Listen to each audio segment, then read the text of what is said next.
So Okay. let's discuss about the PoN off-chain part. Subhash, do you want to take it forward? Yeah, sure. Yeah, so as we said, like there are multiple parties involved in the PON, like relay, builder, reporter, and proposer. And on top, on for proposer has like this MEV boost thing that works as his personal assistant, where it gets everything. So we now the thing is, how do we set up this whole infrastructure? Of course, the assumption is that you already have gone to like the dApp, our PON relay dApp, and you have already registered yourself. Let's say you want to set up a builder, you have registered your address as a builder. If you want to set up a proposer, you have already registered yourself as a proposer. So it's like the based on that assumption, yeah, this is the dApp. Um,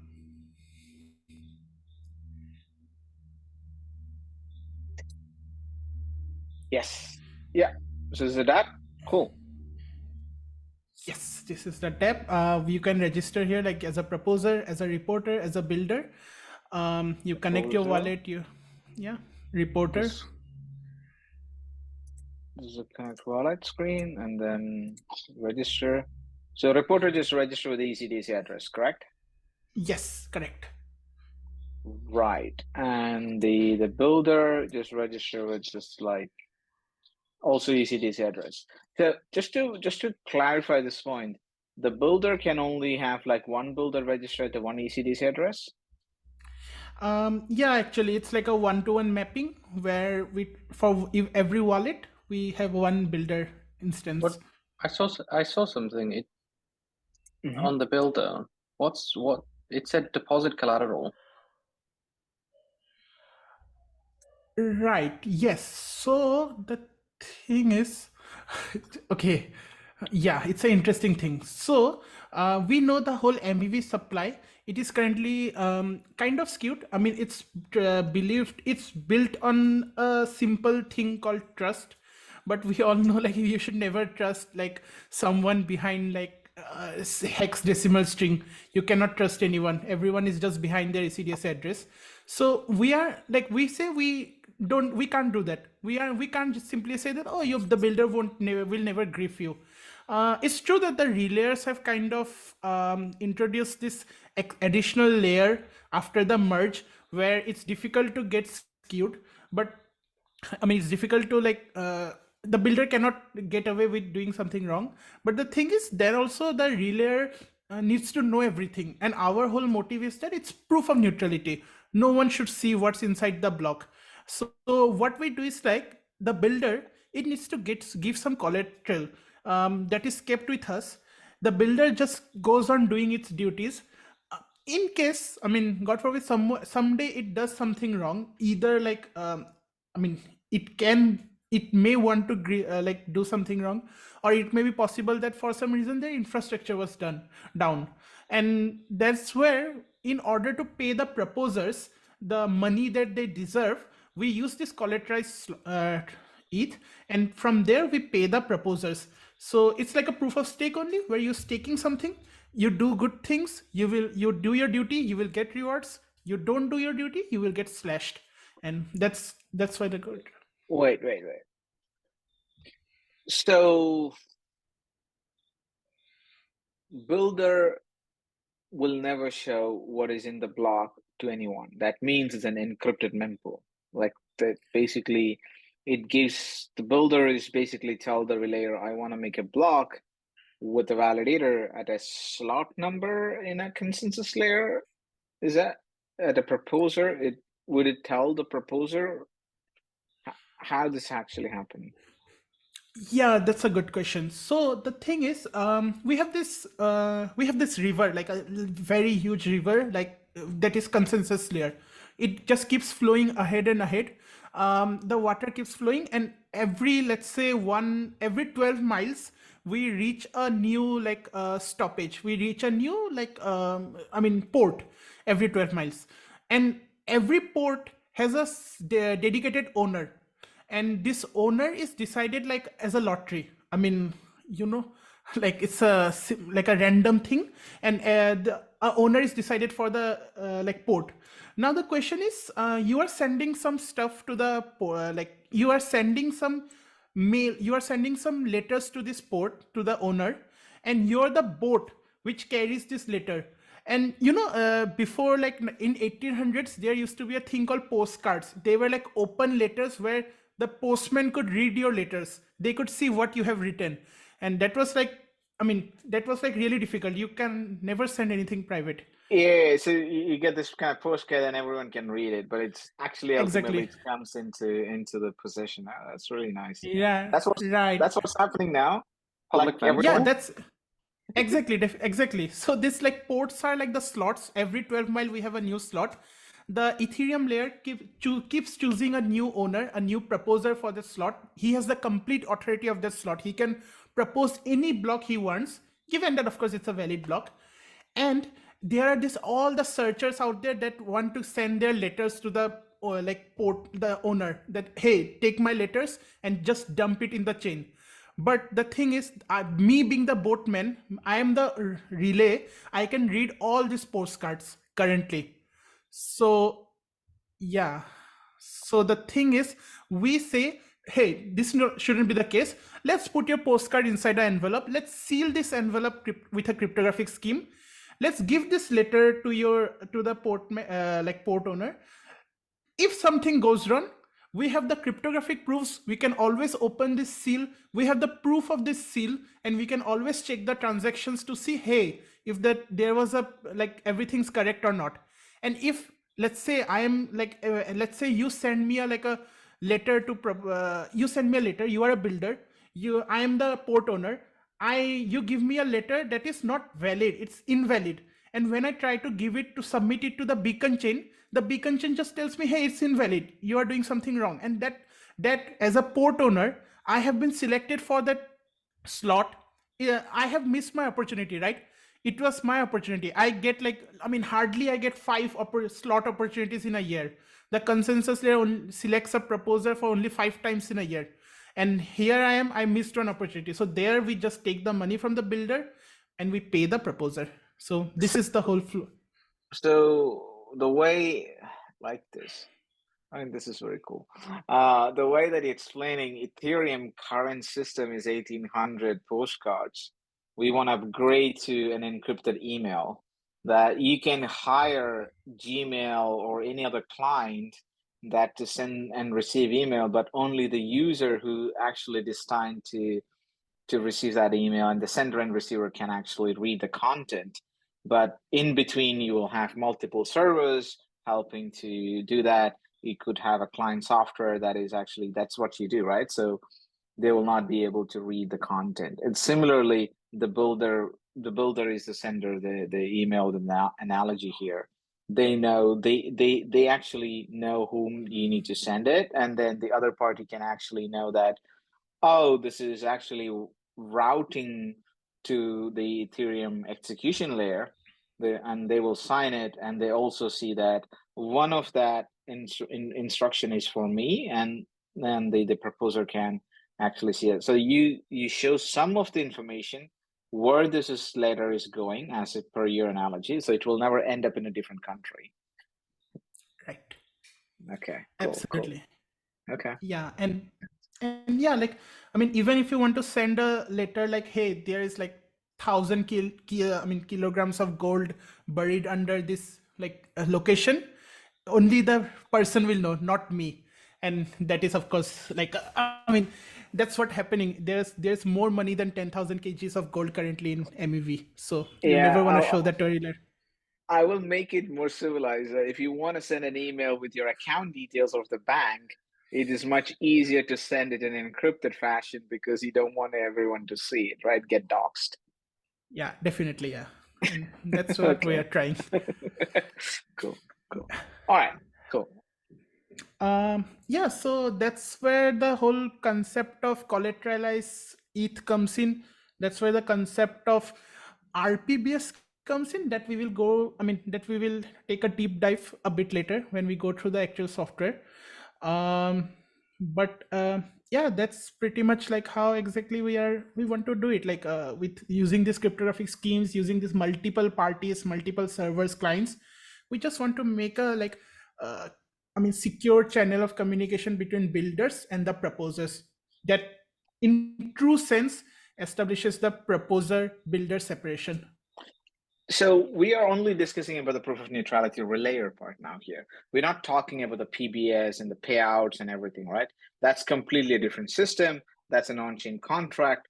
Here, where we're talking the off-chain part, how you're basically making sure this proof of neutrality is ensured, but at the same time, how do you get this coordination work seamlessly? Correct. Yes, exactly. Yeah. Okay.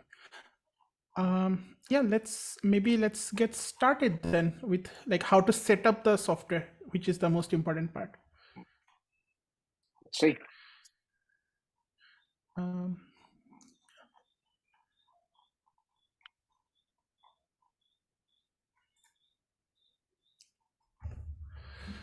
Yeah, let me share my screen.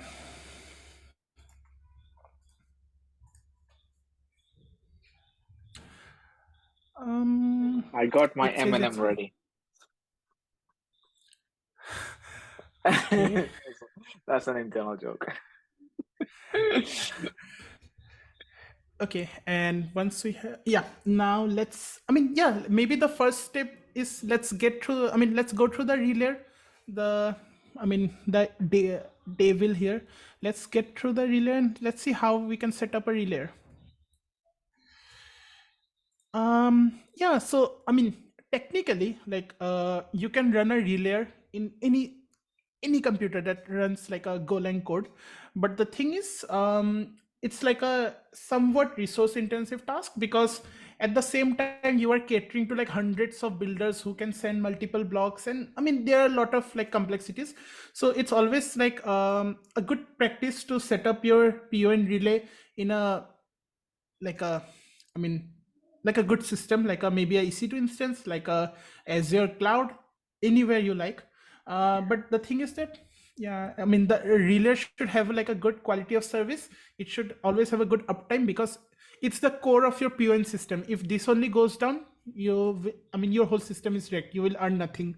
So Wait. also So when you say the relayer is a core system, a builder still can do P2P, right? With the proposer, if they want to. yeah, technically they can do if P2P thing if they want, but the thing is, when as a proposer, it's fine from builder side. Builder can do anything they want, but for a proposer, when they sign into PoN, they get like they sign in themselves to this smoothing pool, where the thing is, our contract in current MEV, let's say you get a block, you get the MEV and you are paid directly. But as we have seen, the chances of getting a block are very less. You get like 5 blocks. If you are like in 50th percentile of luck, you get like 5 blocks in a year. And you have to like wait for like, let's say, we have seen validators that have been active since Merge, which has been like 7-8 months, and they haven't received a single block yet, single block proposal yet. So no payouts, yeah, that is right? the condition. So No payout, yes. No block, no payouts. No blocks, no payout, exactly, yeah. They are stuck there with this consensus layer reward of like 4% and something. They could have gone for government bonds, But yeah, like that's the issue here. Stakehouse is still better. The Fed has about 5%. We're still 5.2%. So we're Exactly, still better. yes. Yeah, definitely. Yeah. And but yeah, like the thing is, but we want to like enhance that with payout, like PoN. We want to take that 5.2 to like 8 7. We want to compete with the great execution layer rewards. We have seen people getting 700 ETH as MEV rewards, right? So what we do is like we have a smoothing pool. During a duration, let's say a duration of 7 days, the smoothing pool works. We just keep collecting MEV rewards for all the blocks within that duration, and at the end of the pool, at the end of the cycle, we just distribute the rewards among all the participants. So that being said, if you are taking part in PoN, you are committing your 100% bandwidth. By 100% bandwidth, I mean you are committing all your block proposal opportunities to PoN, because your payment needs to go to this smoothing pool, so that at the end of the day, everyone can get a share of the pie. and you will also of course get the share of others pie as well. But that's why if you're going P2P, that's fine by us, you can of course do that. But the thing is, um, for the reporter not to report you as a defaulter, by defaulter I mean someone who commits themselves to the PON but doesn't take up a PON block or doesn't pay the PON smoothing pool, you must include a transaction in your block that pays the smoothing pool. um, so the thing is, you can go P2P, that's fine by us, but your payment should be always towards the smoothing pool, and you should always cooperate, and otherwise that's a slashing. So it's like more. yeah. Go on, Matt. Go on. No, go on. I was just going to say, it feels more expert. You've got to be more careful, right? You've got to make sure that you configure your system more correctly and do the payments to the payout pool correctly, or otherwise you're going to have trouble. Yeah, right. And I mean, hey man, we have a great system as a relay here, PoN Relay. We can't see your transactions. Just go through the relay. I mean, we will do the check for you. Yeah. Right. So yeah, that's like the whole P2P thing. So how they on the relayer part, you said it's kind of a little resource intensive. Do you give us a little context into current relayers in the Flashbots construction? How do you compare between the relayer PoN relayer and the Flashbot relayer, and how beefy is ours, or is that the existing relayer model?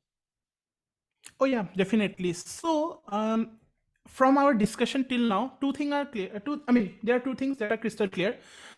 You don't register through the relayer, you register through the dApp, and you don't give the transactions, the execution payload that we say. I mean, what we call execution, you don't give it.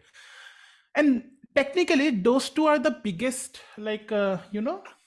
they have the biggest share of storage consumption in a relay, because for every slot, every block bid, you need to store the execution payload, a bunch of transactions. Those are like a lot of bytes and everything. And you also at any given point of time need to maintain the registrations of validators. For us, that is the blockchain. The blockchain is storing all the registrations for us, so that we are making use of this big database, Ethereum. And that's why there we can reduce the storage consumption. And also we don't need to store the transactions, a bunch of transactions like for a block, and again we save a lot of storage out there. So you can, we are still, like, the thing is, you cannot definitely give a concrete number on what like current relays need, but based on the like assumptions of, let's say you need a AWS instance that can have like 8 GB of RAM and those kind of things, we can easily say that at least on storage front, we are 50 to 75% better than the existing systems when it comes to storage consumption. Right. Let's begin. So what is it? Yeah. Let me just one sec.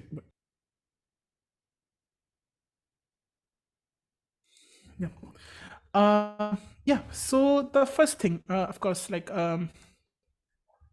we want to set up a relay. So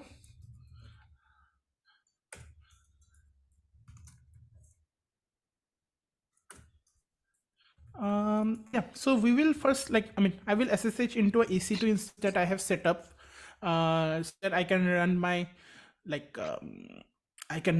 basically the PoN relay system. Also, just for context, we have this great documentation out there that can give you like a step-by-step guide of the whole process. So this is the relay guide, what you need to do to run the relay service.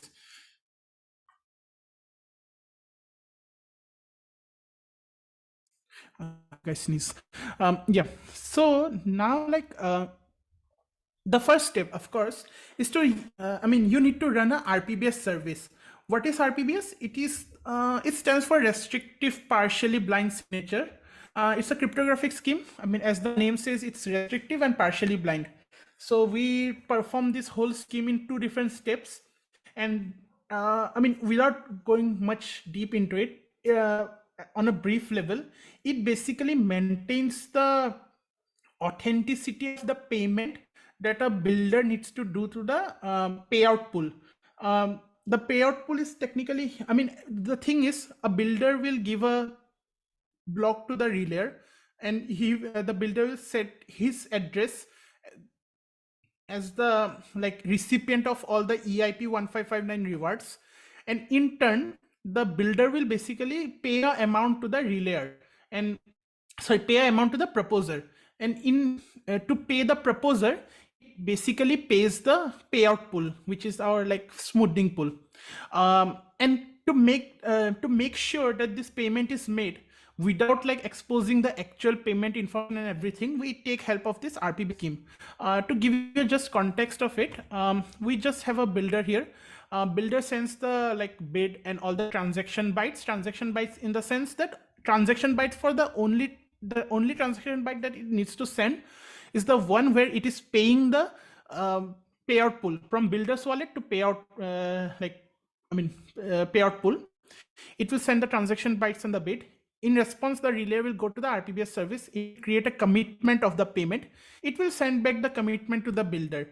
Later on, this commitment is used by the reporters or the hosted service in part 2 to create a challenge, and the relay has to solve the challenge to prove that, okay, the builder had actually paid me. I mean, we are just saying the builder can do something wrong, but hey, the relay can also go wrong, right? So the relay also needs to prove that actually there was a proof of payment. We can't just say from thin air that, hey, he had promised me to pay. So the relay will prove solve this challenge, and that's how the hosted service will know, okay, there was a promise of payment, the builder didn't pay, the relay can prove that there was a promise, and now we will slash the builder, we will take money from the builder and pay the payout pool. So that's why we use this RPBS scheme. So yeah, so to run the like RPBS scheme, the first step is, it's a part of like, it's a Docker image that we have for you. You can run it on any, like we have tested it on multiple systems, you can try it out. First step is, of course, we will pull the we'll pull the Docker image. Yes, good thing we already have the Docker image in our machine, and we will simply run the Docker system. It's like a service it's a microservice that runs on port 3000. So you just need to make sure that you have nothing else running on that port. So we will simply do sudo docker.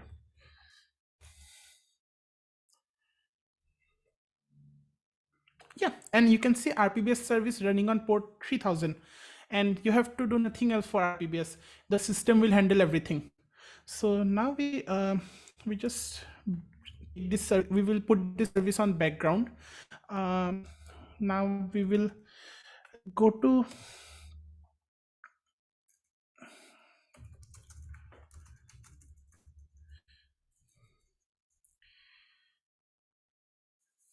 yes. Okay. So one more thing that you need to do is you need to basically yes. Okay. So the thing is, we have a PoN Relay in form of a GitHub repository. Just pull that repository. I mean, maybe you've pulled that, maybe you've FTP that into the server. And what you need to do is like, you just, first steps, you need to run a database instance and like a Redis instance, the like Redis for caching and Postgres SQL for database. You can of course run that. I mean, it's a standard Postgres and Redis, nothing like nothing from our end. So you can always technically run it like with whatever commands you want. Like you can say docker run like Postgres user and everything. But we also provide a Docker compose file. So you can, what you can do is like simply just type sudo. I mean, of course, you need to have your Docker compose installed, and you just need to do Docker compose up within the repository, and boom, your Redis, and both your Redis and your Docker will be and your Postgres will be available. The Postgres server also comes with an admin service. You can go into the admin service and you can see your data tables and all if you want. But yeah, that's how it works. We won't do it because we already have the service running on our system. We already have blocks being stored and everything. But yeah, we have already set up the Docker Compose for that. The next step.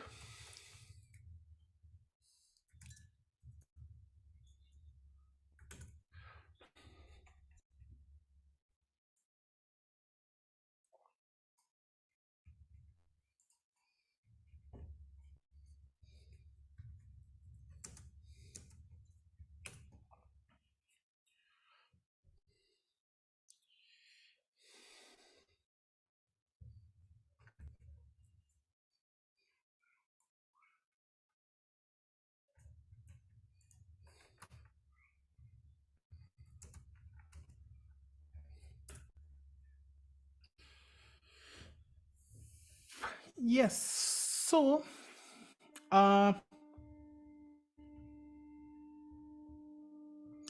yes.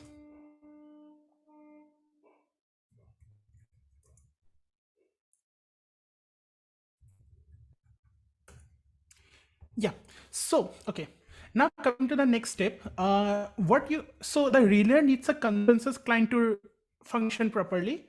Why it needs this? Because it relies on consensus client for information like whether a validator is valid or not, what's the slot, what's the like block hash and everything. So for all the validation purposes, it's a consensus client.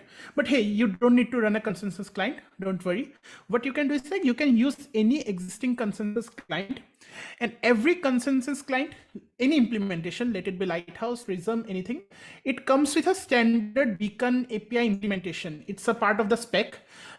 These are like bunch of API endpoints that are available with your consensus client, and we just we make use of that only. You can use any API endpoint of there, and yeah, you can make use of any API endpoint, and you can use that to get the information. You don't need to run a consensus client of your own. So it's similar to how we use like a provider in like execution layer.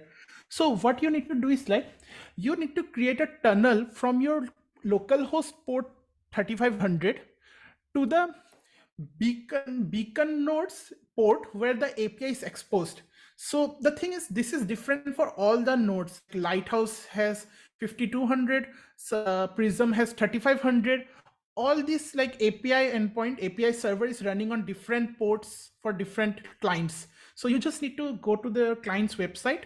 You will see the port where it's running, and just come and just create a SSH tunnel. It's simple. It's just you need to write like yes, you can see, right? For me, it's just showing like the Zoom panel. Yeah, all good. I can see it. Yeah, you're creating a tunnel from 3500 to localhost 5052. So it's as if the Yes. validator's on your machine, right? Yep, exactly. So we are just creating a tunnel to our port 3500,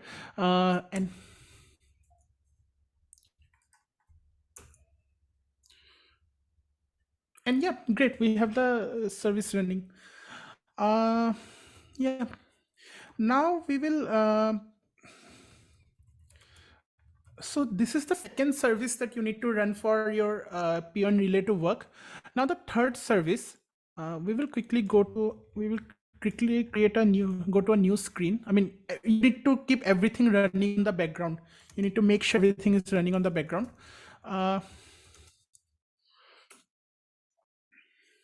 Yeah, so we will go there. We will go inside our repository, like the function and everything, and we need to run a command.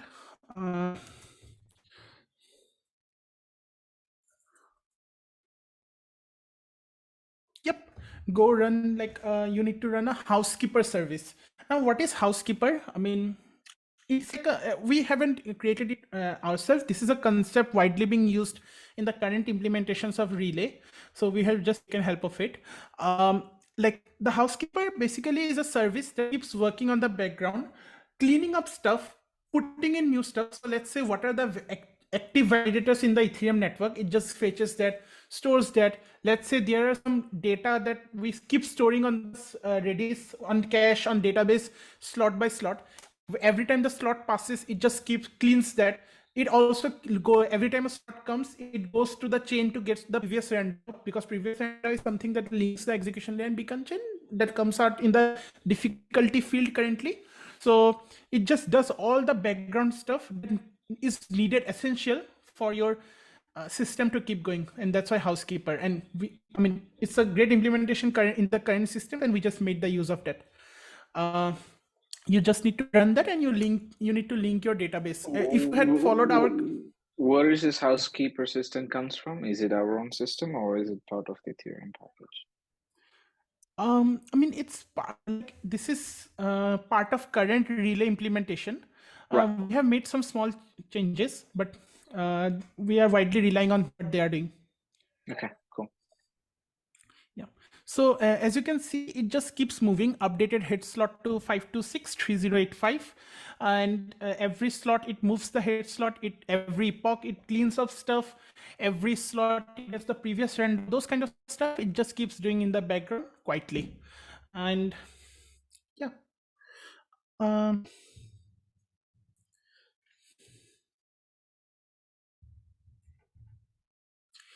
Yeah, so now we have our housekeeper service running. We sent it to a background. Now we will need to run the most important thing, the relay API. Basically the whole relay service.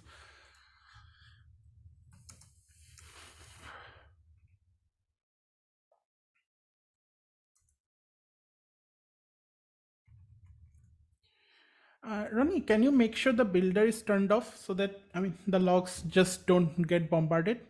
Yeah, it's off. Okay. So in order to run your relay, you basically need to provide, you just need to run it as a Go package. Really important thing to note here is that the whole relay system is based on Golang. You need to have the Golang latest version update installed. We are currently testing it on 1.2.0, and also in case your Golang, some packages doesn't work, you need to, especially in case of builder, we have a troubleshoot guide here, and you can go there and you can just check what are the error codes to match basically what are the possible conditions. But Well, where is this troubleshoot guide? We have written a Google Doc, but we will need to link it to the, our docs only. It will be available on the docs, right? Yes. So these are all the things that we faced, and from we have seen how it can be tackled. Yeah. Especially we have seen that most of the packages that are being built as a wrapper on top of C programs gives error for some machines. So we have some specific export conditions, like you need to export CGO flags and everything. So those you can refer there if you get an error for some certain packages like BLST and all. So just that's just a heads up. But yeah, apart from that, to run the system, you just need to run API. You need to specify network. Currently, we are supporting Gorilla and mainnet only. Maybe in future we can support other testnets, but currently you need to put anything of Gorilla or mainnet. You need to provide a secret key, which is a BLS secret key that will technically create the signatures that the proposer needs to validate. So yeah, of course, give us a good secret key. We are using a dummy one, and yeah, that's how the system works.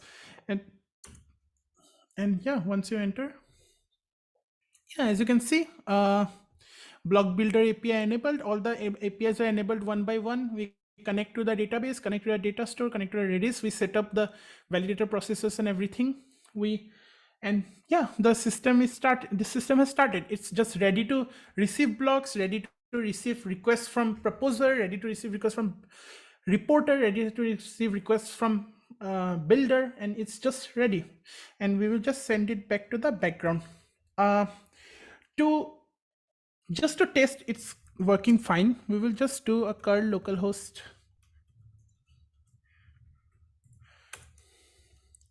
Yes, as you can see, we are running it on the system runs on port 9062, and as we curl, you can see the PoN Relay API, it's working fine. It gives us PoN Relay API.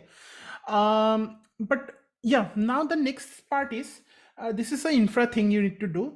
So as you can see, it is running on port 9062. Let's say you are running on a private instance like a EC2 and all. You need to expose this port for the rest of the world to use, because builder will be running somewhere else. the proposer will be running somewhere else. They need to access it. So just yeah, so just like you can use any web server, you can you can use any Nginx kind of thing, and just enable this port for anyone to use. And maybe you can have some cool DNS on top of it, like, and you can just share it to everyone. So that's how the whole relay system works. It's good to go. Maybe the second, now we need to have a look at how the builder works. Like actually, where are the blocks being built? Who are sending the blocks? So maybe Ronnie, you can take it forward with builder installation. Okay. I would share my screen. I would go through how to install the builder, set it up, and start building blocks. Sure.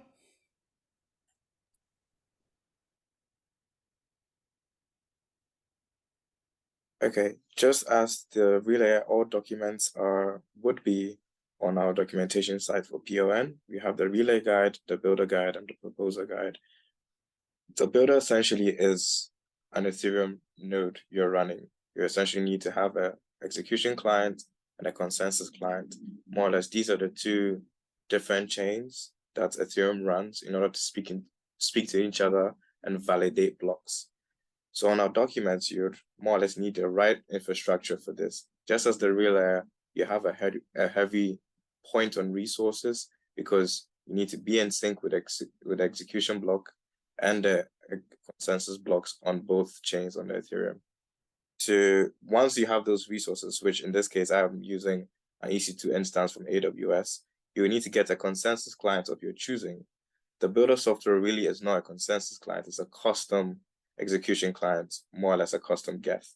So you can use any consensus client of your choosing, just as the relay, we access a particular consensus endpoint just to get our information as to what block is being built, who's ready for the next block, and who's going to sign over this particular block. So for this case, we're using Prism as a test consensus client. You could reach out to the Prism installation website, which has a full explanation of how to download Prism and how to install Prism. You could use Lighthouse. There are a broad range of different consensus clients for this particular step. In this case, I would use Prism. I have a download version of Prism to start off. After downloading Prism, you'd have to install it correctly on your instance, on your server, on your remote server, on your cloud server. So I have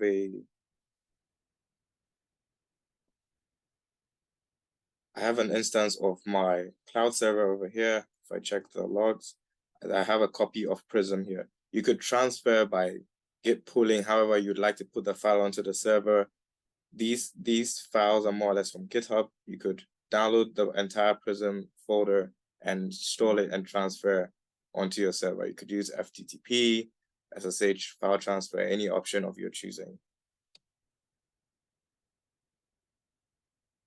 Following the instructions to install Prism, you more or less need a consensus folder. You can name it as you wish, and then transfer all the Prism files into that particular folder. Following suit, I have done that correctly. I've transferred all the following files into my Prism Develop Boost or Prism Develop, any folder you'd like to name it. These are a bunch of different options. It does not really define the client to be used. These are the Prism files from GitHub, and following what Prism instructs to run GitHub, the Prism client, you'd more or less take this curl to get the client downloaded, have the file set up for execution, just really follow the Prism's exact flow, and then run your execution client and then your consensus client. You could follow suit for different consensus clients as you're choosing.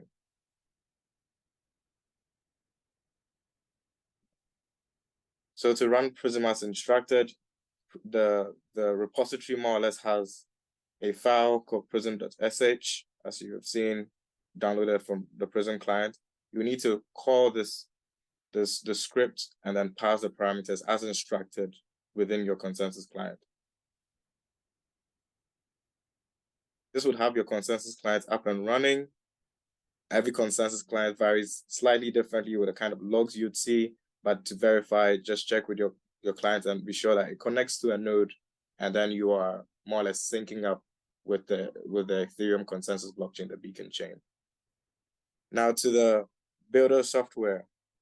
This is currently waiting, as I mentioned before, as a builder, you're essentially running an Ethereum node. So your consensus client would be waiting for an execution client's software to be started up and synced with it. You could use any consensus client again, as I had mentioned.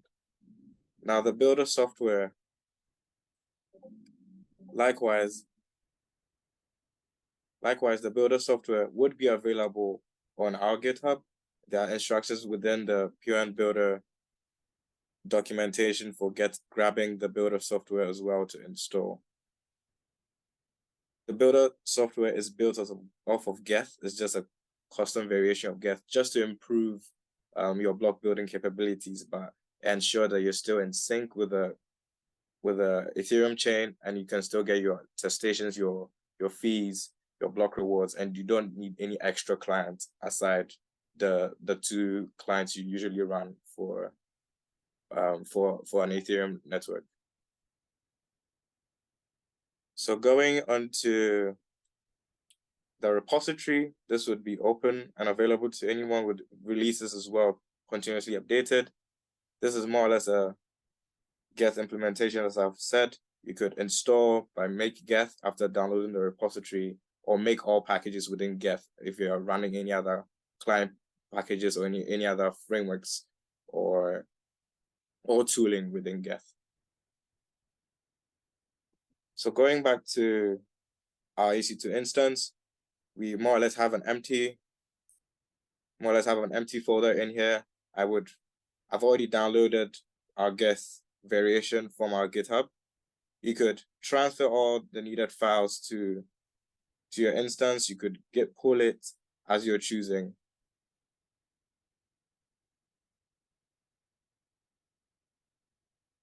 This will transfer all the installed files onto your instance, and you could see as it's being uploaded correctly. So you just have to wait to move your transferred files over to your instance in whatever means you're choosing to start your execution client with our builder software embedded.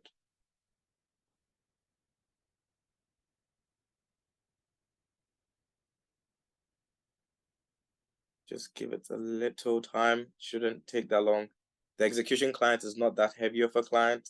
Most of the reason we recommend an instance or a cloud resource is because the storage of chain information gets large over time, but the clients themselves don't require that much to run. As shown here, the minimum requirements, at least 4 GB of RAM, roughly 1 TB of storage. All these are in accordance with Geth's minimum to run any execution client.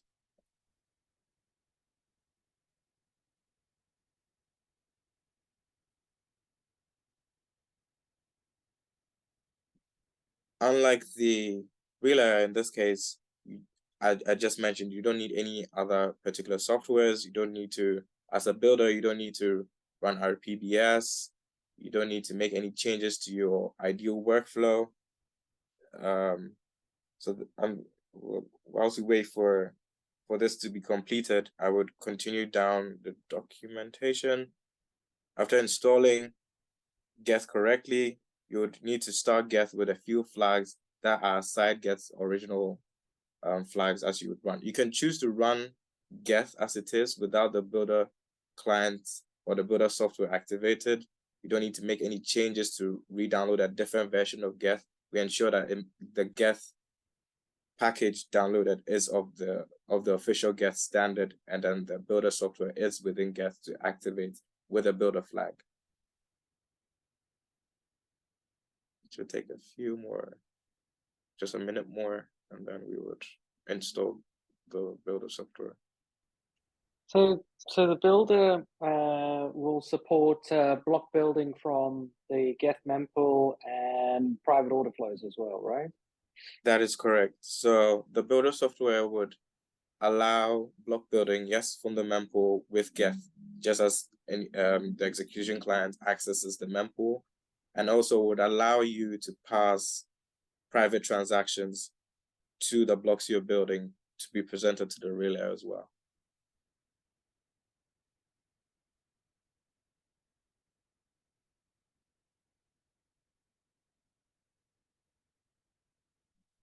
Geth provides different ways actually to install the client, aside make, which is pretty simple for users who want more flexibility to know what exactly they're installing. You could enter the make file, which is really what make Geth does, to actually understand what is being built. So the make file, so make.geth actually is just building this particular Geth command for you to run Geth. You could make all. There are different test cases you want to build with Geth. This is just a full workflow in detail for more in-depth developers to install particular packages or access particular files of their choosing.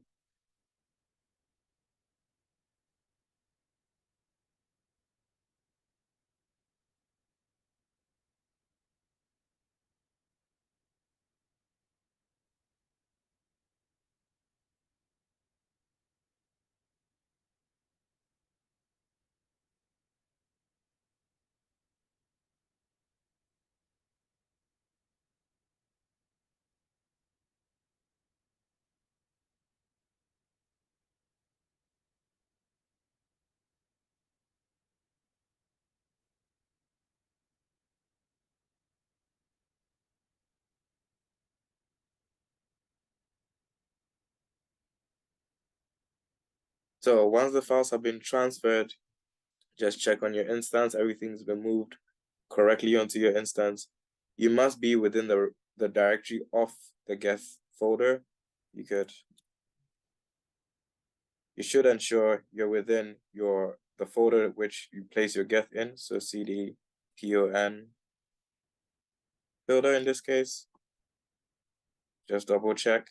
And then to run, you could run make. Again, I'd shown a more detailed custom way of running Geth. So we have tried the Geth installation. More or less you need Go. The minimum Go requirement is 1.2.0 due to certain type upgrades Go has that the new Geth client supports. So to install following this, you could run Go, so check your Go version. Ensure you're running at least 1.2.0. Then go run build ci.go. And you'd want to install static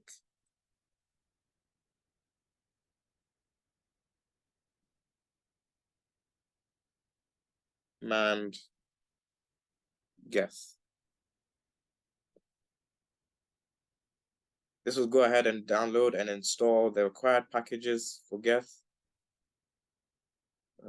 Just change this. 1 second. Just 1 second. I just removed this. Does that make this change? Right. So that's basically about the builder software, Ronnie. Yes, that's correct. So 1 second. Transfer files correctly.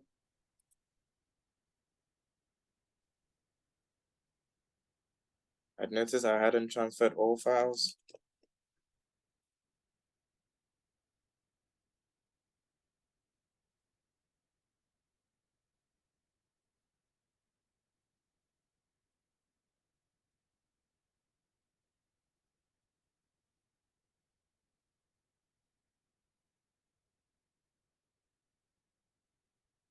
Correct.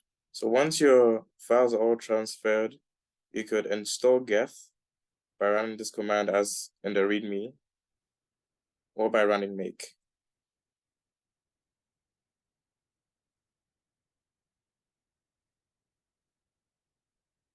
This should install the Geth package and all its dependencies.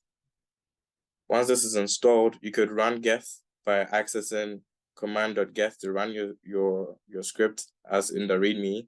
Geth is also run on its official website by that way, or for simplicity, so it's accessible any point you are within your instance. You could move the Geth executable into your user bin page, your user bin directory, so it's accessible anywhere. So I would, with sudo privileges, copy everything within the installation folder to,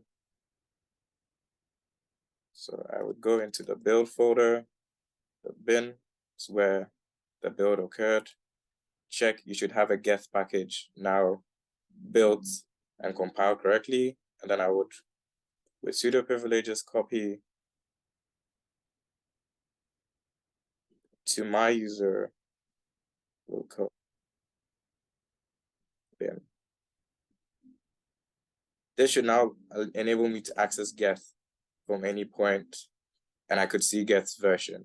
So now Geth is correctly installed. With installing Geth, you more or less have the builder software installed.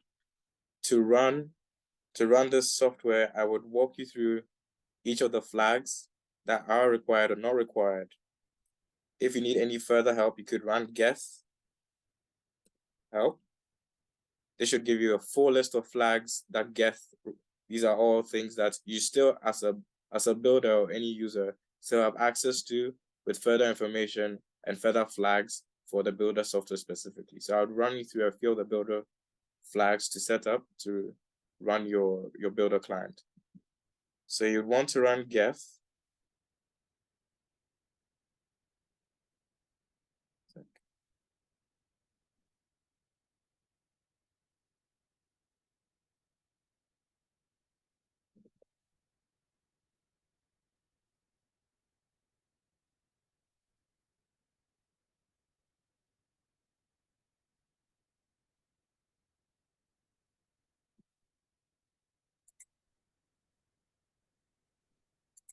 So you want to run Geth as you would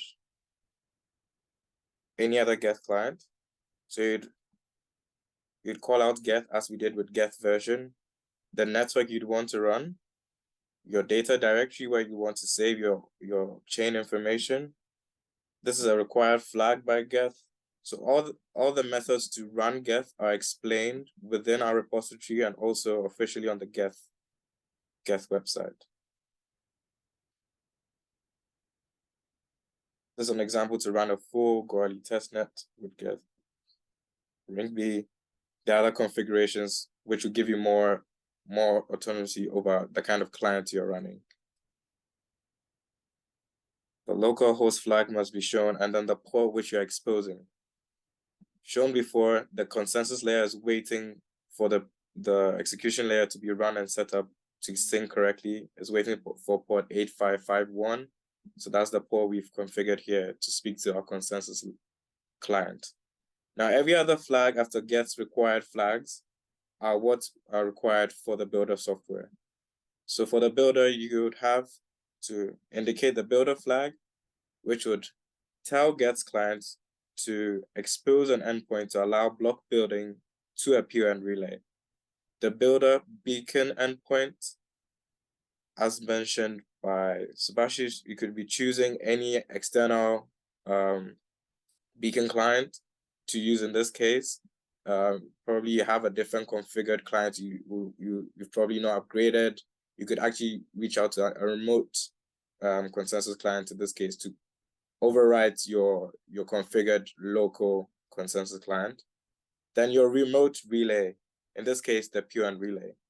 It's of a specific structure. You have your remote relay URL, which is the URL of the relay you're intending to send blocks to. But prefixing that as a username, more or less, is the payout pool address for the remote relay.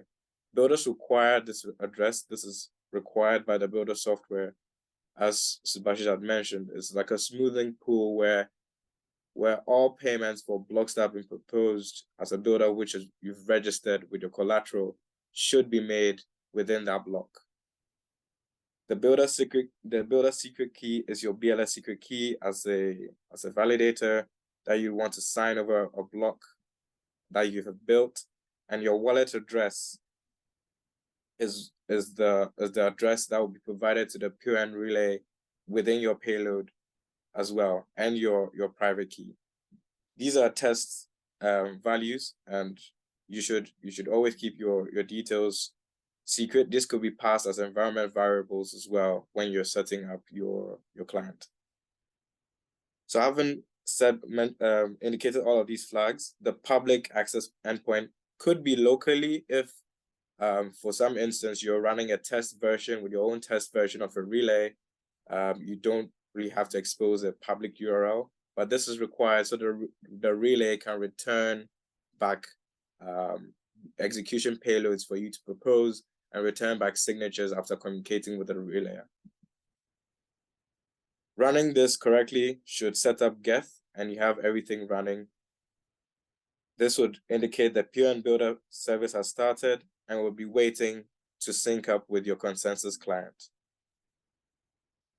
Your consensus client should now take a while.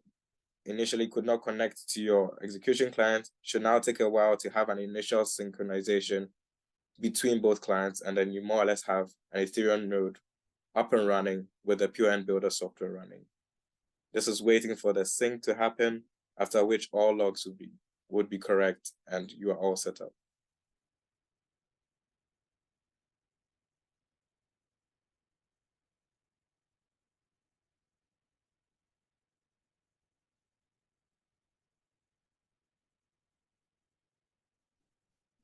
Once all logs are set up, you should see no more errors. All other informations would be information for debugging purposes, but this should no longer exist once your consensus and your execution clients are correctly in sync.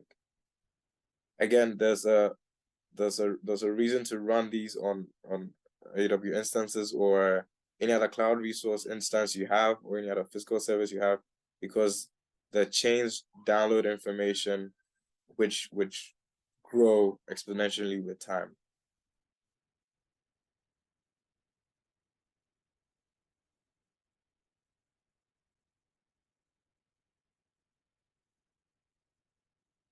Should take roughly a minute, and both chains should have synced up by then.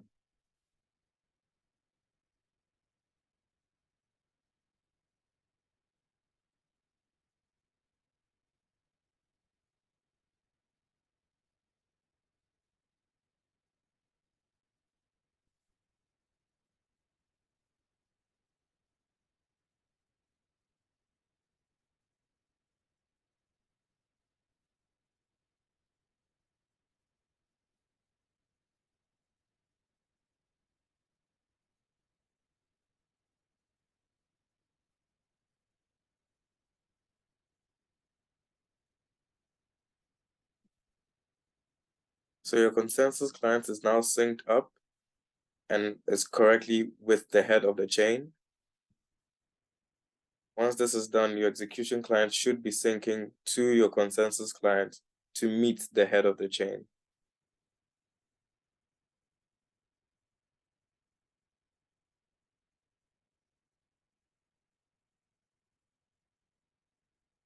Once this is done correctly, you can see there are no more errors to wait for the sync, and more or less your builder software is all set up.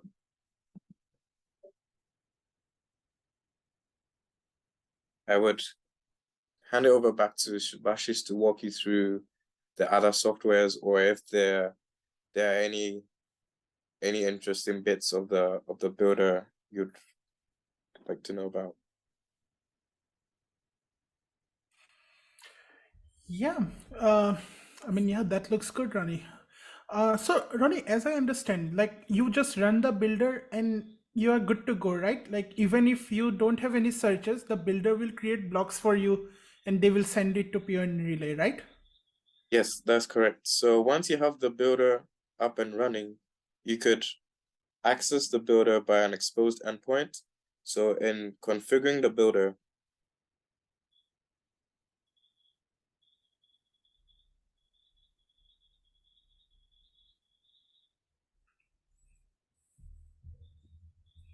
in configuring the builder, the endpoint you exposed was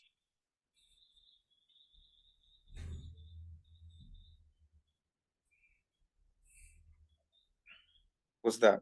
So your listening address is more or less the endpoint that you exposed to access the builder. Just as the relay, you could curl to this endpoint and then receive your data payload. But if you do have your server set up to be externally accessible, you could access this particular port that you've set up remotely to send in your bits as a payload. I would show an example here. In this case, we have a sample of this instance set up on builder.oxblockswap.com that accesses this particular port we have the builder running on. And you could send in your bids for a particular slot, a particular bid amount, 1,000, and who you'd want to receive the fees for the block.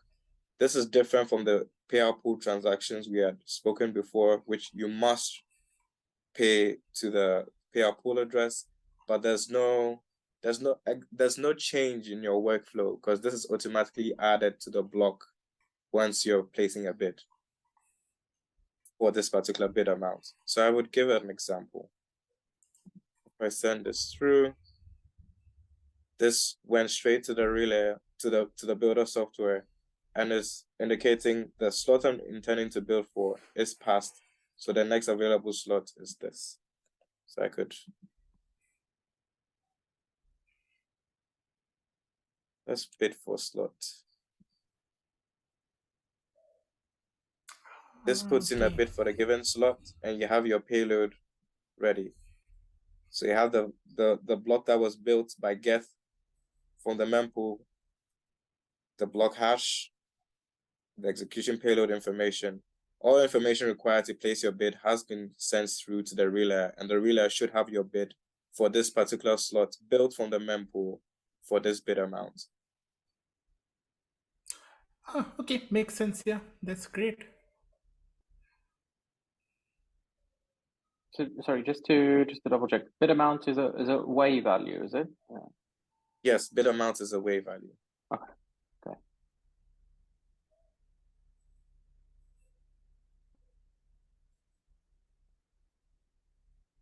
So it's highly configurable. I can supply a list of transactions. I can specify explicitly I don't want the mempool to build a block. It's there's all kind of combinations that are possible here. We've seen people like I'm sure there was an NFT transaction that took up the 30 million block space allowance post merge. They just got a transaction in that used up all the block space. It's like a post merge NFT sort of thing. So people might use this in all sorts of ways. Yes, that's correct. How so are you could encoding the transactions for that list? Like how would they use a get client to make the list? So the transactions passed within this list are bytes. They must conform to Get standard. So Get has packages you could import and not have to run the entire Get. So this makes passing a list on transactions available to anybody who's able to provide the bytes of the transactions to the client. It's somewhat similar to this transaction byte for this payout pool transaction. You will get information of what transaction came back out. You could decode these bytes to know the to, the from, the nonce, the accounts this is sending from. Likewise, you could also provide a similar transaction bytes to this transaction array, and an array of unlimited value count. But you must keep in mind that the transactions gas must be within the block limit.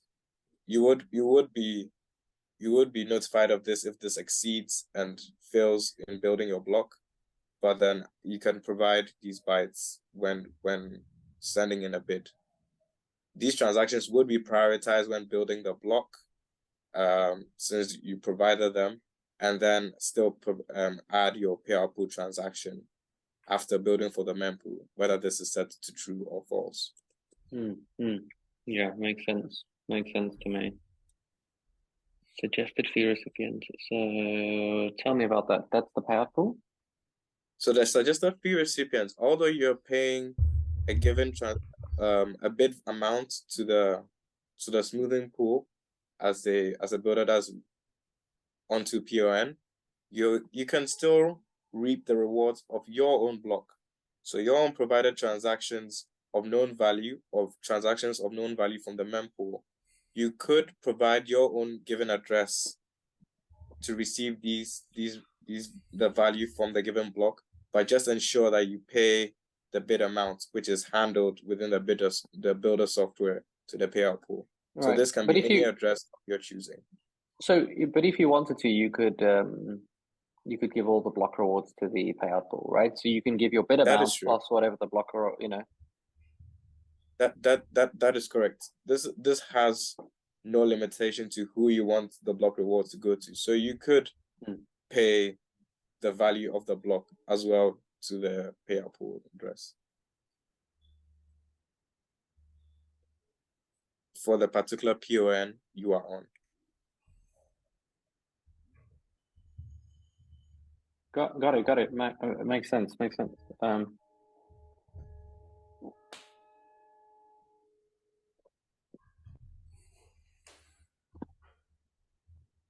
Yeah, so MEV Boost, yeah, since it's like widely distributed software MEV Boost, everyone is using it. We are also distributing the Flashbots implementation of MEV Boost only so that the validators don't need to change much, because validators, sometimes they can be solo stakers, home stakers, and we don't want them to, go through the hassle of deploying new systems. So they can simply run MEV Boost only. So just to get some clarity here, this is just the fact that most of the validators who are the most less sophisticated actor in the supply chain currently, right? So the solo staker, when you take those kind of actors, yes, we have this kind of enterprise validators, but we are just taking that the generic version. They all use MEV Boost. We're just making it compliant to the existing supply chain last mile delivery. That's why we giving this kind of compatibility to the MEV Boost. We are not really dependent on MEV Boost in any way, right? In future. Yeah, exactly. I mean, this is just as a stop and go measure to get more and more. Yeah. But let's see how this works. Like at the first stage, right? We don't want them to make a lot of changes. So you just use your current. We give this kind of compatibility, backward compatibility, or existing scenario. Just plug and play. Use it. How do we? Let's see how this is actually going to work out. But definitely, MEV Boost can be swapped that way. If needed with any software. Yeah, definitely, for sure. So yeah, it's not a magic wand. MEV Boost is not a magic wand. Yeah, absolutely. Right. So if you go to our documentation, we already mentioned how you can install MEV Boost. You have multiple ways. You can directly go to their repository and build as a Golang package. You can install their binary files. You can, if everything fails, you can just simply do what you can, simply go to the Docker. You can Docker pull the Flashbots MEV Boost latest and just Docker run Flashbots MEV Boost, and boom, you have MEV Boost running. But you need to be sure that you are running it in the same server as where you are running your client. The node, the validator, your execution layer client, your consensus layer client, wherever you're running it, just run it there only. The MEV software. If you're a solo staker and you use like a package like dApp node and those kind of people, they already package this over for you, the MEV Boost. So you just use that standard MEV Boost and then use it. You don't really have to bother about to download all this kind of stuff. Yeah, definitely. You have nothing different, like everything standard packages. Just mention the PoN Relay. Yeah. Cool. So from that standpoint, if you're a dApp node user, just like any other relayer, just go and copy paste 0x Blockshop or any other PoN relayer that you have from the list. That's it, right? Yes, correct. Hopefully in the future it's automatic, right?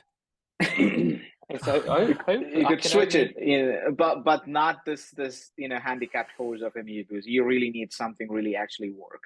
a really Oh, good this is- utility package. Yeah. This is, instead of boost, this is 7-day boost, right? Every 7 days you get a payout, right? So Yes, anyway. that's really cool. Yeah. Yes, yeah. So once you have installed your MEV boost, what you need to do is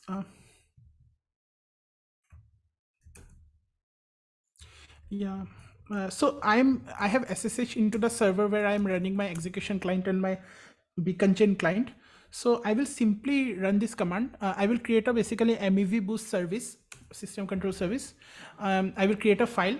I will mention all the like MEV boost service name and everything. And when it says relays, I just need to give the all the relay URLs, the PoN relays I want to use as comma separated value. You will get this list on our PoN website.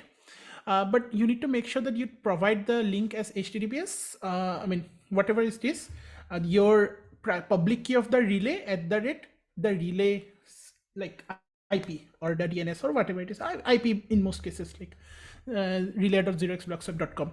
And once you have it, you are good to go. Once you do this, you can simply you can simply just reload the system control.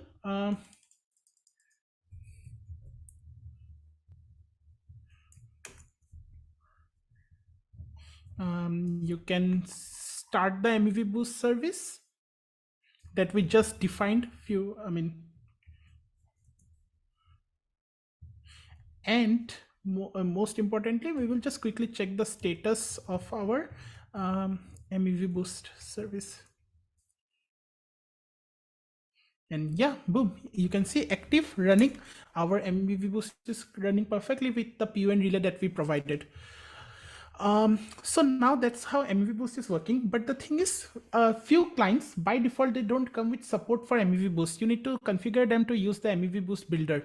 So we have provided kind of a list what you need to specify for like various clients like Prism Consensus, Prism Validator, Nimbus Combined, Lodestar Consensus, everything. In our case, it is a Lighthouse system. So I will just show you what you need to do in our Lighthouse executive file. Yeah, I will just open the beacon service file. Yeah. As you can see, I have just added one. This is specific to Lighthouse, just to be clear. I have added a specific flag called builder, and I have mentioned the URL HTTP localhost 127.0.0.1 This is basically the server where MEV Boost runs. It's just telling the Lighthouse to get the blocks from MEV Boost, and MEV Boost, again, if it doesn't get a block, it will build one itself. So it's just fine. It works fine. But like, yeah, that's something that you need to specify in your Lighthouse. This is different if you have different clients. Of course, we have given the list what you need to do. And also for Lighthouse, also you need to do something similar for validator client. But yeah, that being said, that's all the step you need to do. You saw the MEV Boost is running, and great. You just chill now. Yeah, the service is running. It's a system control service that's running in backend, and your whole network has been set up, and the MEV Boost will continue getting blocks from all these PoN relays, get the best block from you, submit it to the beacon chain, and you will get the rewards. I don't believe it. Can you show me? I don't believe this. Yeah, definitely. So like, let me just quickly show you.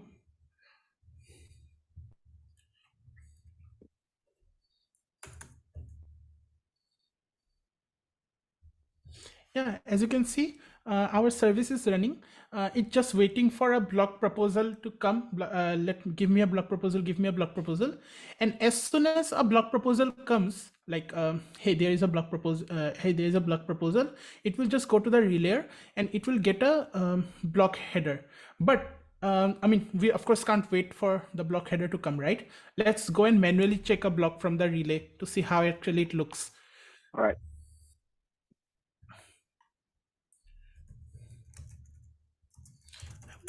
I will quickly quit from this server. I will SSH into where our relay is running.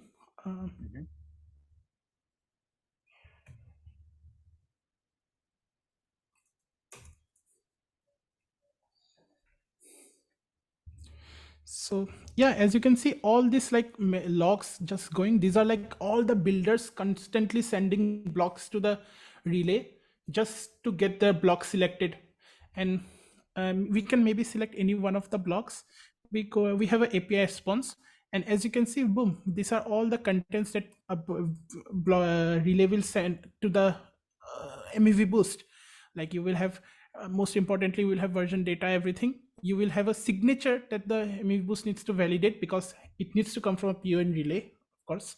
And most important thing is here the value. Value basically means how much you are paying the payout pool, and that is here like 100,000 way. And the MEV boost will just use this to select a best block for the builder, best block for the proposer. And yeah, that's how the whole system will work.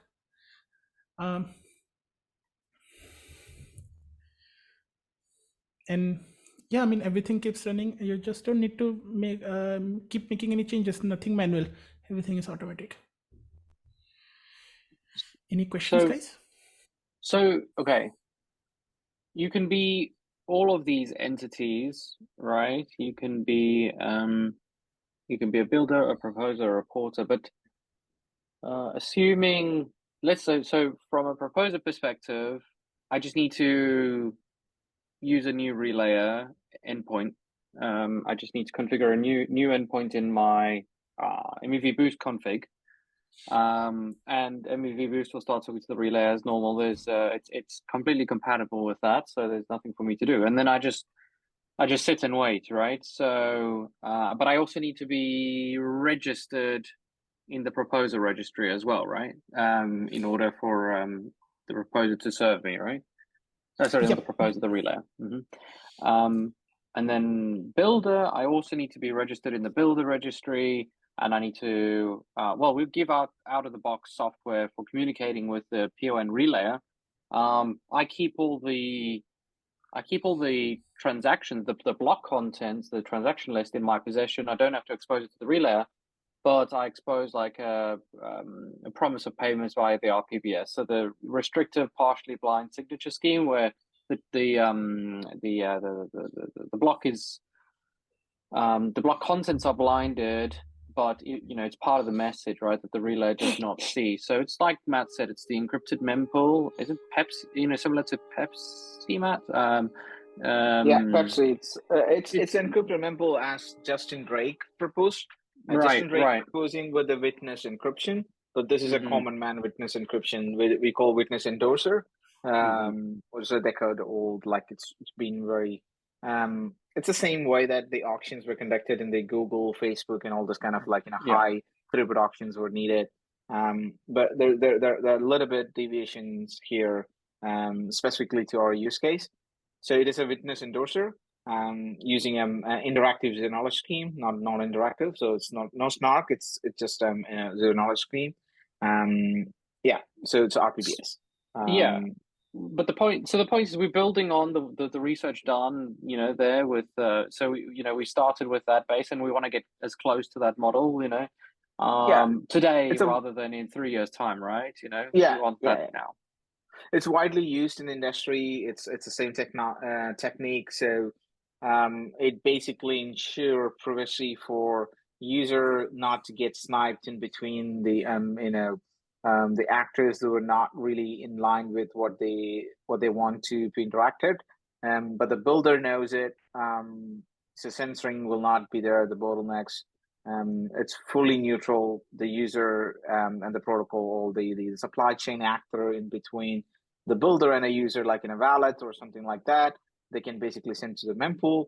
The builder knows it. Builder make the block, and they will never reveal the block content to anyone upon it has been published on the blockchain. Once it is in the blockchain, it's by tier and default. Everything is But this is very important. Is like from this primitive of the encrypted mempools, it doesn't really limit programmability because of the PBS contract. You can do all the coordinations on the other side. So it's not just the encryption model, just blinding everything, but the whole system actually has this kind of two components. One is the coordination and aggregation, which is completely different, but giving this kind of a very and guaranteed privacy for the builder to negotiate with the proposer and with the relayer, which is the key thing that Ethereum Foundation has listed as a desideratum for that any auction need to be conducted for a PBS system, that the validator should not be able to steal if there is an XSMAV opportunity there. A relayer should not be able to censor some transactions because something there. But the builder can make that, the builder is the new entity who is actually doing this kind of transaction building process, right? The block building. They can have some jurisdiction issues. They can have their subjective rule, but there could be hundreds of builders can exist. That's very important. Absolutely. Let's make it an open and fair market, just, put it all on chain. Let, off-chain negotiation, on-chain settlement. Let's, this is the first step towards that. Absolutely, yeah. So what do we get? Like, where is the PoN in this message? Like, where is the PoN certificate? Neutrality. Yeah, actually the thing is, builder technically a proposer never needs to worry about this certification and all. So it is handled by the relayer only. So the relayer will get the contents, the relayer will get the block header only without the transactions actually, and the certification will be created on information that can be recreated, from where the payment is being made, to whom is being made, what slot, and of course the transaction byte that the builder sends for that payment. And based on that, commitments and everything are created and stored on the relayer's side only for the RBS, for reporters and hosted service to fetch them when if needed. So this is something that will be never exposed to the proposer. It will be always kept on the relay side only, and the hosted service, that is something that is the trusted entity that will always verify that the cryptographically the relay can verify these payments, and then only the payments and slashings will be made. So that's the end. But if you want to see the transaction bytes and everything, Ronnie, maybe we can show the transaction bytes, right? And the commitments and everything. Yes.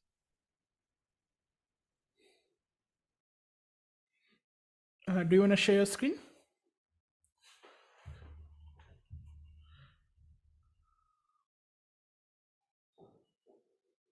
Yes, a moment. Let me set up the builder software again. Sure.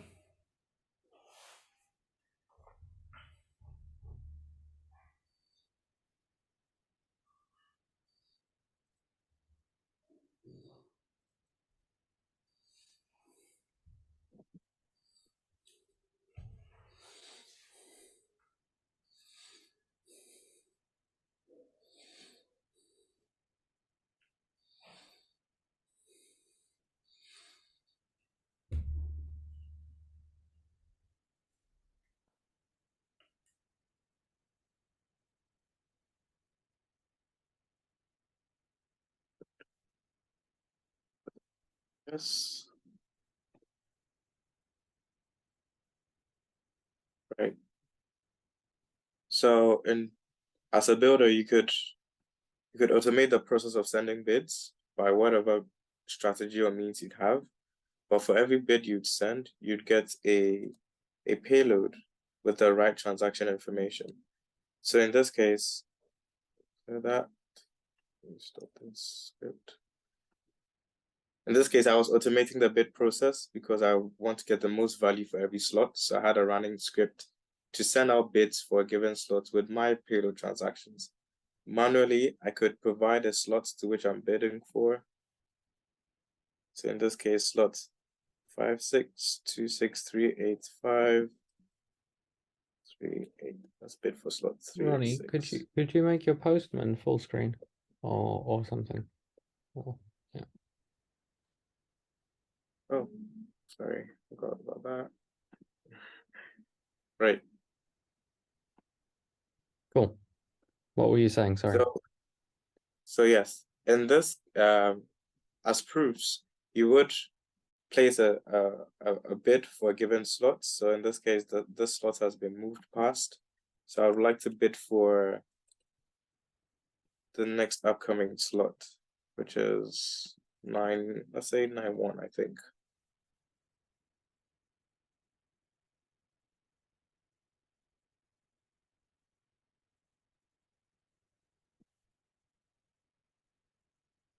Different slot now.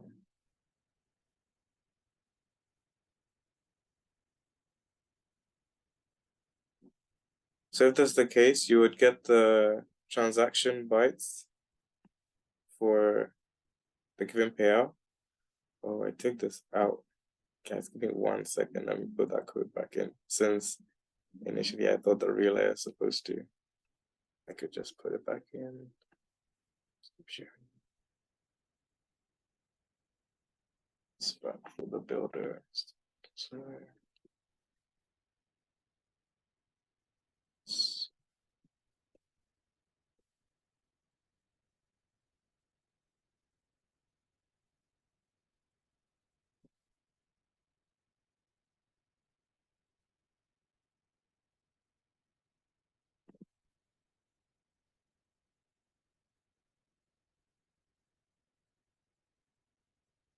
Okay.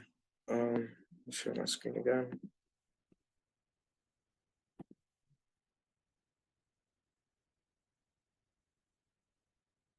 Build.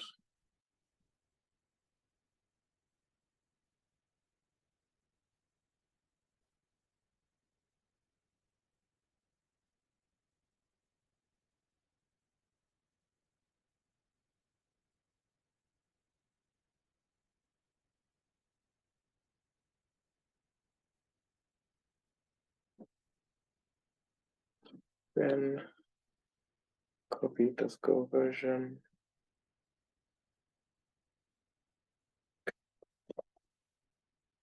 Okay.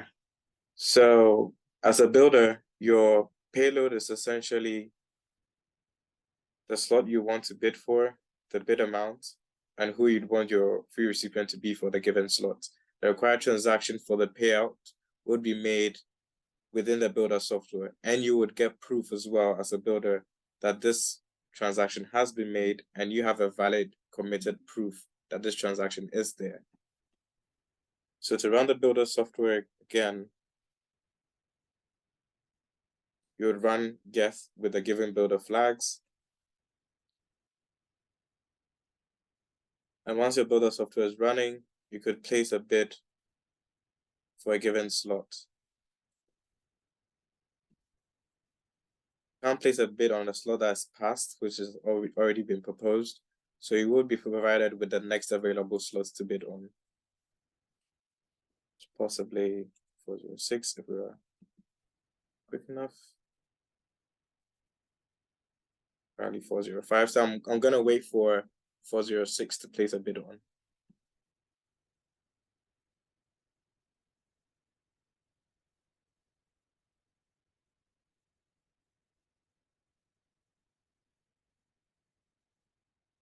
All right, it's syncing. One second.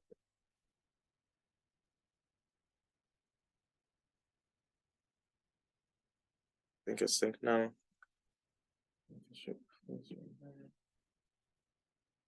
This should send in my bid correctly.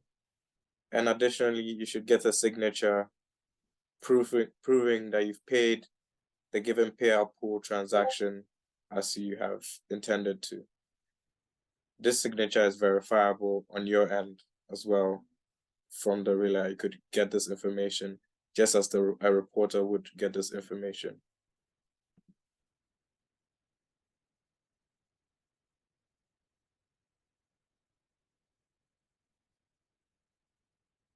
Additionally, there's a signature provided by your wallet address for extra proof that you created a bid, and an additional signature for security reasons with your given BLS key over the block bid as well, which is verifiable.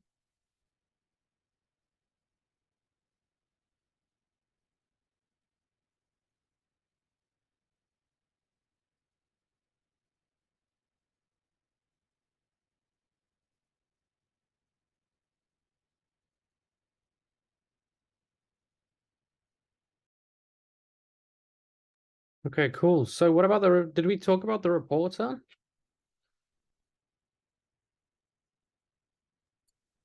I'm waiting for the cop. Cops are coming. Oh yeah. Yeah. Maybe you wanna show a little bit what a reporter does and etc. If Oh it's yeah, sure, amazing, the guy who's doing etc. etc. Just give us some idea before. Oh yeah, sure.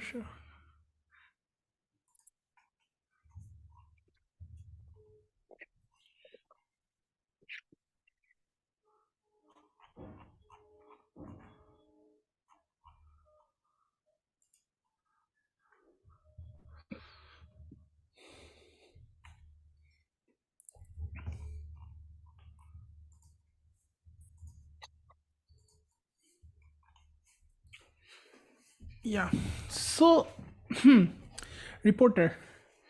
So, reporter technically is like I mean, as you can see, it's like the police of the whole network. So, the thing is, we are working on a post commit architecture where after the payments have been done or after the slot has passed, we verify if the payments were made, or I mean, those kind of thing. And like we have a collateral, that's why we have collateralized money and everything, and proposers, if they do anything wrong, we just slash money from whatever they have earned already. But yeah, that being said, there needs to be some entity that keeps looking for this kind of penalties. And of course we can't trust a single entity, so we also want to distribute this. We want to distribute it into multiple softwares, multiple independent reporters. So we are providing with you this. You can run this software. If you like report a penalty, you get a incentive as well. You get basically 50% of the total money that you report. So yeah, that's a lot of money, and that's why you have incentive to run the reporters. But yeah, that being said, payout pool reporters, they ensure the credible commitment. Like if there is any PBS violation, they check all the rules. We have multiple rules to see what kind of violation is there. They make payments accordingly.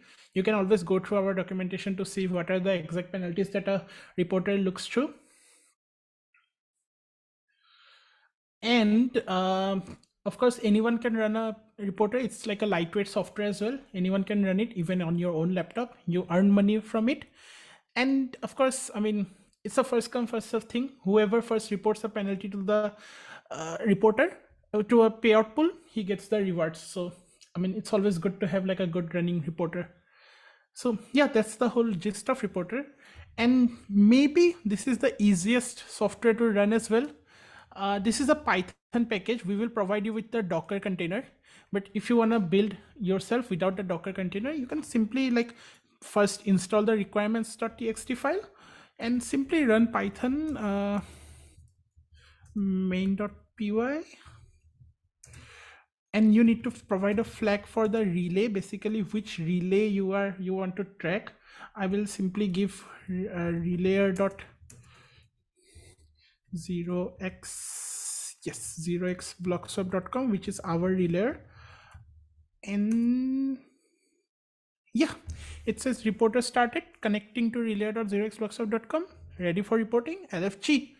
And it's just a simple software. It keeps looking for slots automatically. You don't need to do anything. It uses a client software, consensus client. For now, we have set up it for one consensus client only, but we will provide flags. We have the documentation for providing different URLs for flags and everything. And every slot, if there is a penalty, it will just report it. So wait a minute. Yeah. What is right? He said it's a software that he can run it and we'll just report it. What are the configuration requirements for this kind of things to run? What is the machine you need? Yeah, I mean, technically you want to run by anyone, right? That's what you're saying. Oh yeah, definitely. I mean, this for context, this currently I'm running on my own local machine. Like I'm not even using a EC2. So this doesn't store anything. It doesn't require storage. It's a simple sequential creator. I mean, you can always, we have the software out there. If you want, you can always make it like you can have like a giga version of it. But you can always run it from like a simple 4 GB RAM machine.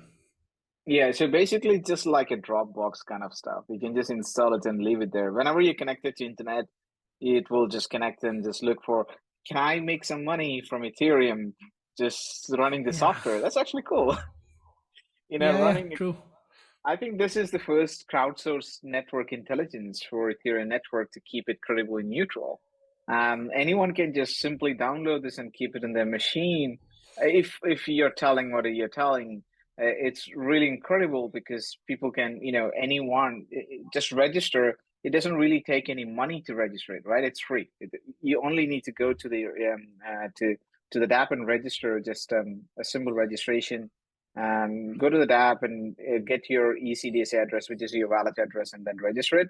All good, and then run it, and it will automatically mine some money from you. If there is anyone who's cheating the network, doing not compliant with a credibly neutral thesis, right?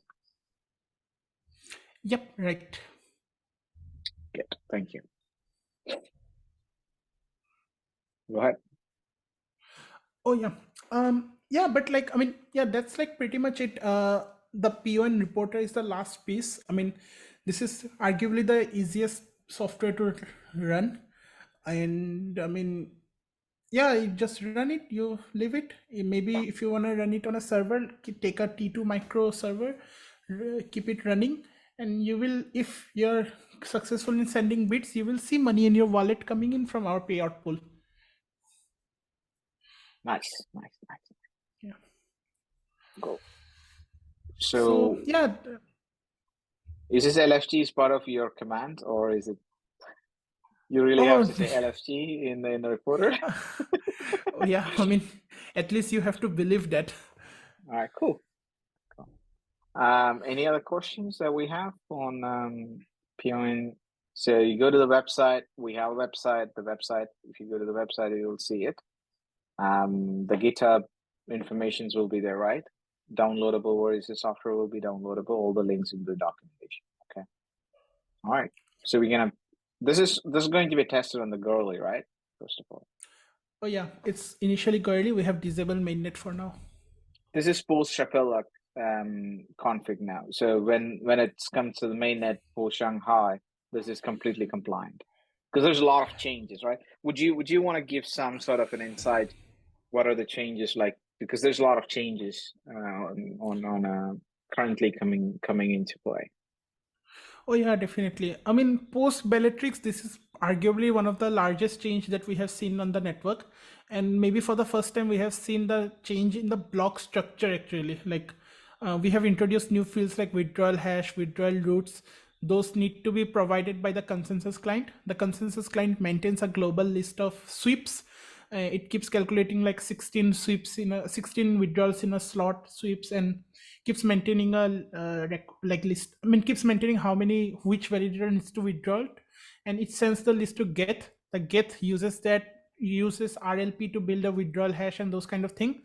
And also a lot of fields have changed within the block itself. So those kind of things, they are not essentially compatible with Bellatrix. I mean, that's why we have made it like a post Chapella thing. If you want to run it on Bellatrix, unfortunately it won't be like supported. I mean, the thing is, it's not backward compatible for now. It's just running on Capella. But Any other question, guys? No, I think that's really helpful for people to get started. I'm sure there'll be more darks, more things coming along the way to help people out. This is the sort of the first release. We want much testing as possible, right? So,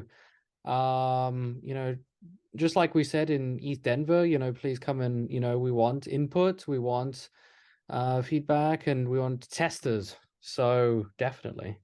It's really an open, grand experiment. If things can be possibly done in a more neutral, fair, and open manner, and in compliance with what Ethereum want to achieve in the next 3 to 5 years, we want to get it done within a few months, arguably in a few weeks. Cool. Cool. Thank you. All right. Bye. Thanks, guys. Bye, guys.